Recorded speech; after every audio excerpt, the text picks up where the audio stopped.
So my problem is not what it is in us that drives us to find the unknown.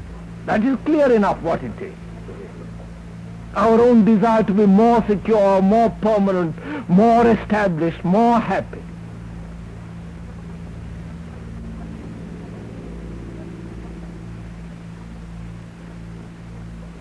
To escape from this turmoil, from this pain, confusion.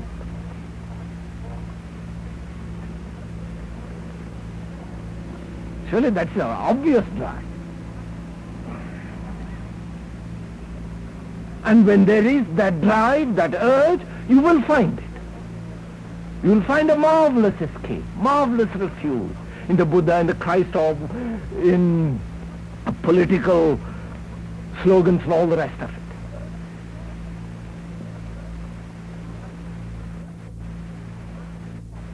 But surely that is not reality. That's not the unknowable, the unknown. Therefore, the urge for the unknown must come to an end.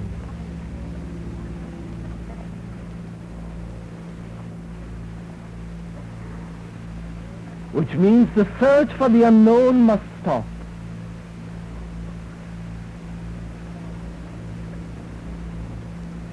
Which means there must be the understanding of the cumulative known, which is the mind.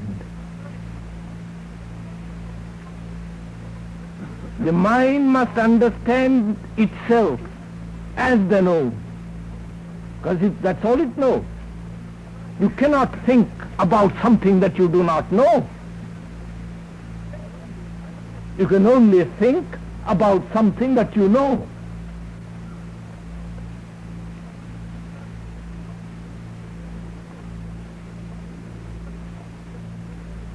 And our difficulty is for the mind not to proceed in the known.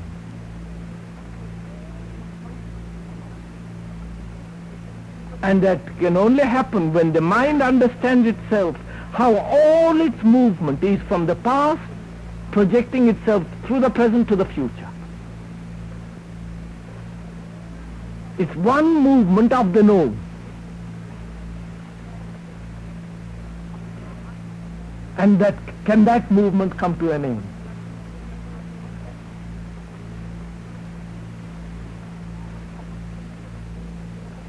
And it can come to an end only when the mechanism of its own process is understood. When the mind understands itself and its workings, its ways, its purposes, its pursuits, its demands, its not only superficial demands but the inward, deep urges and motives, which is quite an arduous task. It isn't just one meeting or one lecture or one book you're going to find out. On the contrary, it needs constant watchfulness, constant awareness of every movement of thought, not only when you are waking, but also when one is asleep.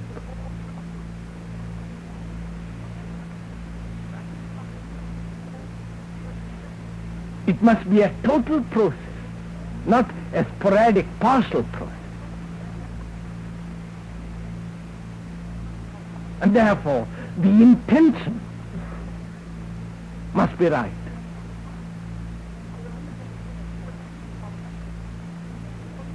That is, there must be clarification of this superstition, that there is a search for the unknown, that inwardly we all want the unknown. That's an impossibility. That we're all seeking God, we are not.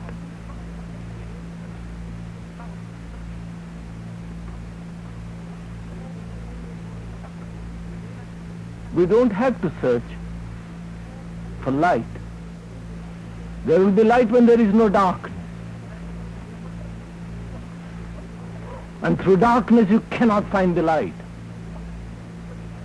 All that one can do is to remove those barriers that create darkness. And the removal depends on the intention. If you are removing in order to see light, then you are not removing it. You are only substituting the word light for darkness.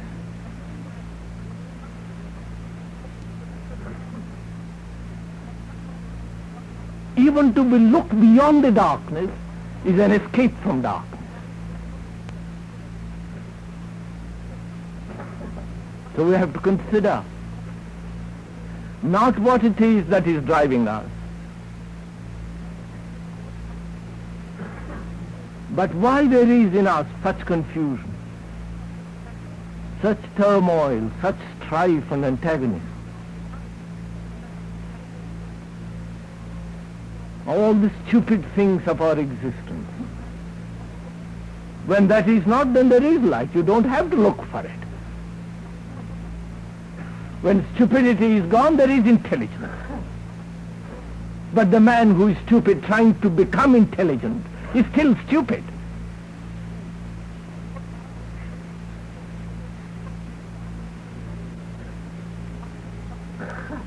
Surely,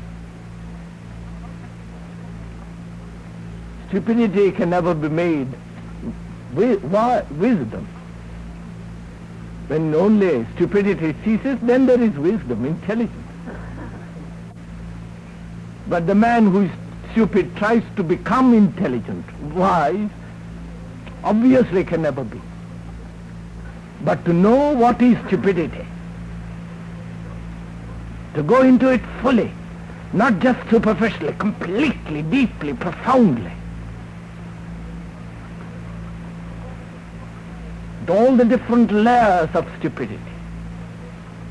When there is the cessation of that, then there is wisdom. So,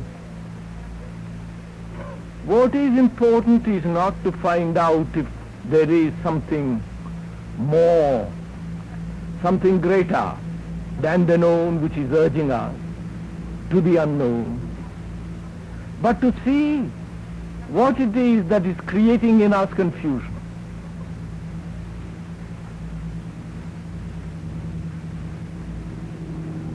The wars, the class differences, the snobism, the pursuit of the famous, the accumulation of knowledge, the escape through music, through art, through so many multifarious ways that we are doing. And to see them as they are and to come back to ourselves and to be as we are,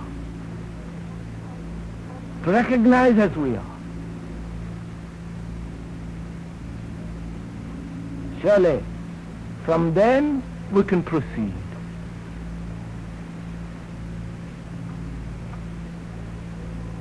Then the throwing off of the known is comparatively easy.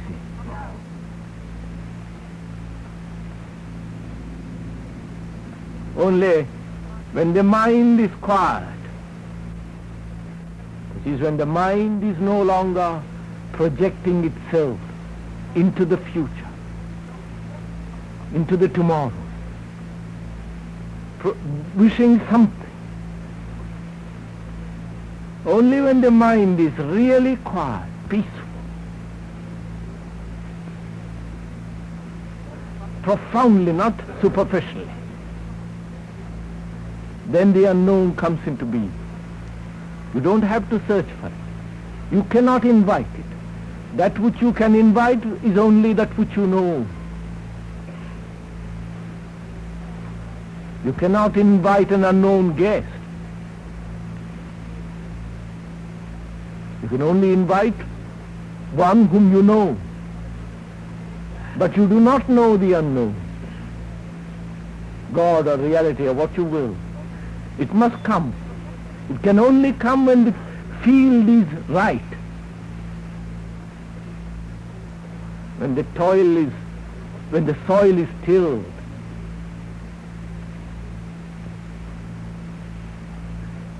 But if we till in order to for it to come, then you will not have it.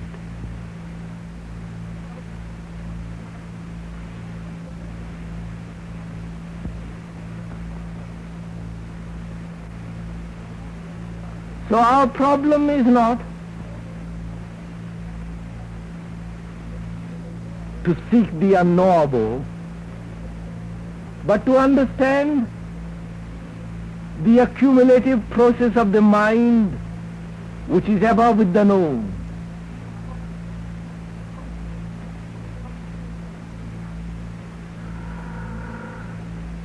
And that is arduous task that demands attention, that demands an awareness that's constant.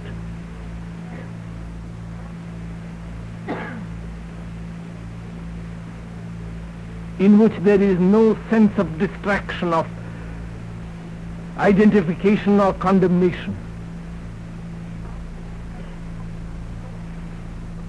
but the acceptance, but being with what is. Then only when the mind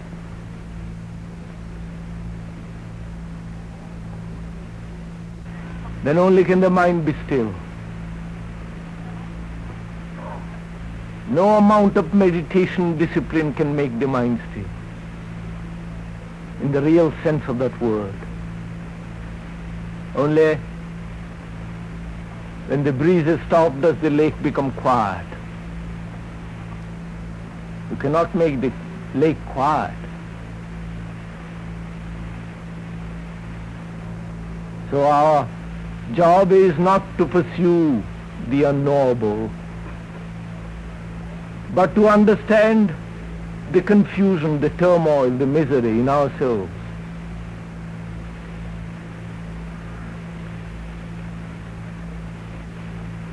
And then that thing darkly comes into being,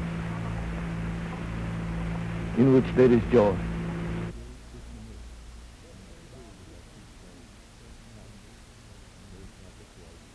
You've been listening to J. Krishnamurti in one of a series of lectures called Self-Knowledge. Today's topic was Beliefs Seeking. These lectures are being broadcast on Sundays at 12 noon, and each one is rebroadcast the following Friday at 2:30 in the afternoon.